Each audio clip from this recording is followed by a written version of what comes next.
Tantangan operasinya cukup besar karena yang pertama ini adalah konsepnya joint ops.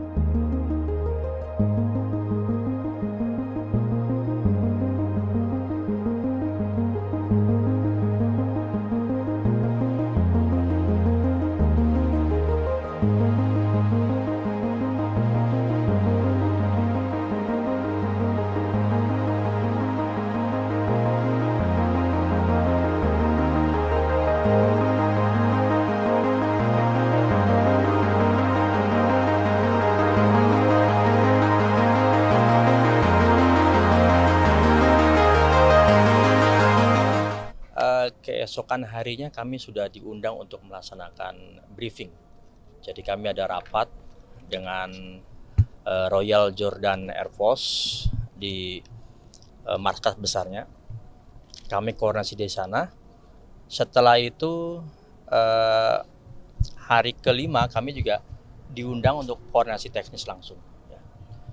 Dan pada saatnya kami di sana tentunya Satgas ini kan terbentuk dari beberapa profesional ya. Jadi saya sendiri sebagai mission commander, kemudian di dalamnya itu terdiri atas 15 aircrew ya. Kemudian ada perwakilan dari Kemhan, perwakilan dari Mabes TNI, tim rigger ada 4 personil, kemudian ada penerangan 2 dan pengamanan pesawat 2. Artinya dalam proses pengiriman bantuan tersebut ini memakan berapa hari Pak, dan juga bantuan apa saja yang kemarin sudah disampaikan? Total kami operasi ini 14 hari. 14 hari.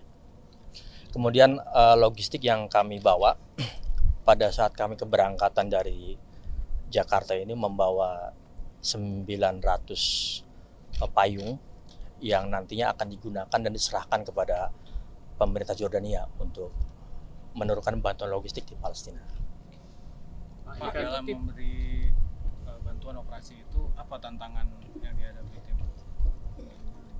Tantangan operasinya cukup besar karena yang pertama ini adalah konsepnya joint ops, artinya kita bergabung dengan negara-negara lain, sehingga joint operasi itu kita harus memadukan keberagaman dengan negara-negara lain, artinya mensinkronkan prosedurnya sehingga terbentuk keterpaduan pola operasi.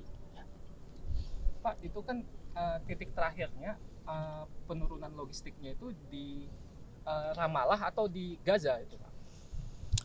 Kemarin itu kita di Gaza untuk di jalur Gaza ya, di jalur Gaza. Tepatnya jadi prosedur penerjunan itu sudah ada masing-masing area droppingnya ditentukan. Jadi dari semua negara yang terlibat itu sudah dibagi-bagi untuk dropping areanya.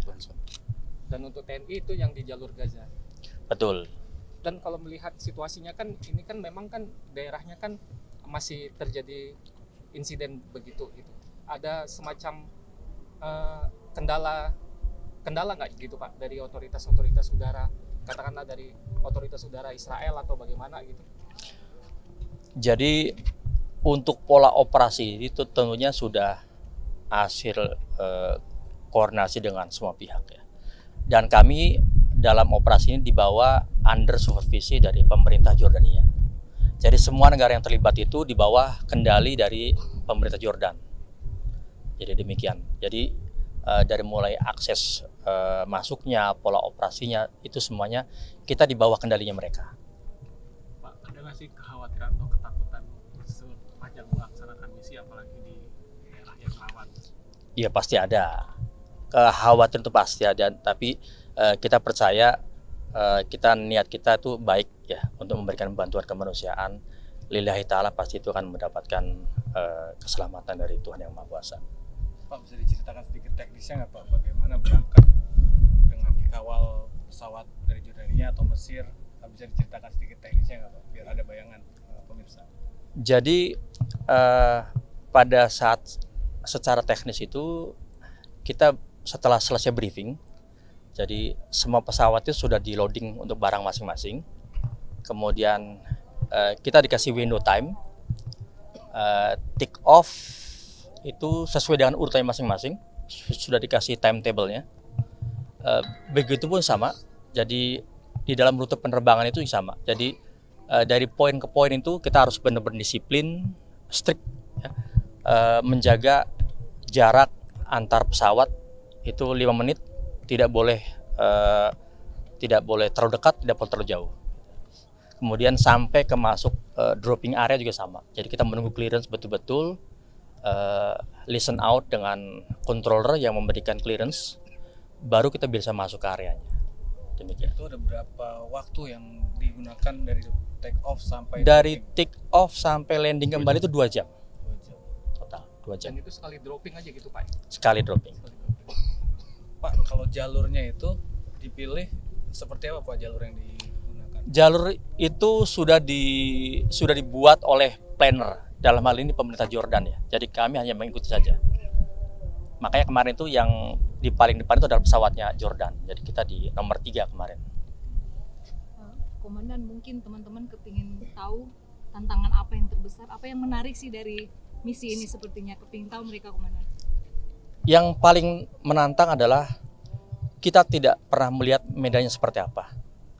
Kemudian kami pada saatnya berangkat itu sudah di warning bahwa daerah itu adalah daerah operasi dan itu sedang aktif daerahnya, sehingga kemungkinan besar terjadinya jamming radio, jamming navigasi itu sangat mungkin terjadi ya. Dan itu terjadi ya. Jadi untuk itu kami kemarin sudah siap dengan segala pola operasinya, sehingga kami pun juga kemarin menerbangkan pesawatnya secara manual. Pak, terkait jamming tadi bisa dijelaskan yang terjadi itu seperti apa dan penyelesaiannya di lapangan saat itu seperti apa? Ya terutama di GPS ya. Di GPS itu GPS-nya suddenly hilang, sehingga kita harus mapping secara manual, kemudian menerbangkan secara konvensional. Itu saja. Oke, mungkin cukup teman-temannya. Pak, itu berapa pesawat sih Pak totalnya Pak? 15. Terakhir 15 pesawat 15 yang pesawat. betul. Itu Indonesia dengan Yordania saja. Tidak, Tidak. itu ada 9 negara. 9 Ya. negara. Jadi negara yang terlibat tanggal 9 kemarin itu Yordania, kemudian ada Mesir, Indonesia, Amerika, Uni Emirat Arab, kemudian Inggris, Prancis, Jerman, Belanda. Saya Ihsan Sitorus. Saksikan program-program Kompas TV melalui siaran digital, pay TV, dan media streaming lainnya. Kompas TV, independen, terpercaya.